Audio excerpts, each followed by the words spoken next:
In this video, I'm gonna teach you how to charge iPhone 11 with power bank. It's a very easy process, so make sure to follow along. In this video, I'm gonna give you easy to follow instructions on how to properly set up and use a power bank to charge your iPhone. Even though I'm using the iPhone 11 as the main iPhone model for this video, this exact process will work with any other model of iPhone that you have.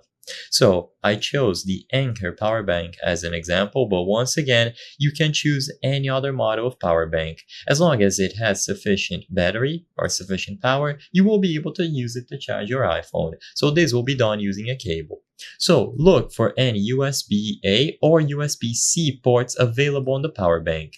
If there are USB-C ports, usually they are going to be faster. So on this Anker power bank, for example, you will see that they have the IQ ports and then IQ3.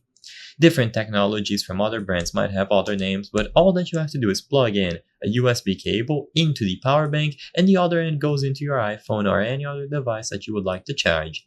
This can be a USB-C to USB-C cable. This can be USB-A to USB-C, or of course you use a lightning cable if your iPhone model uses a lightning port.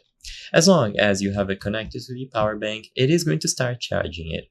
You will know when the power bank is out of battery because usually some LEDs will start to dim. So when all of these LEDs dim out, it means that it is out of battery and you will have to charge the power bank. This can be done by plugging it into any valid power outlet using a cable into the input ports available on the power bank. This will begin charging it and then you can charge any device including your iPhone.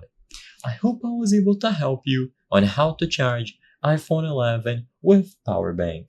If this video helped you, please be sure to leave a like and subscribe for more very easy tips. Thank you for watching.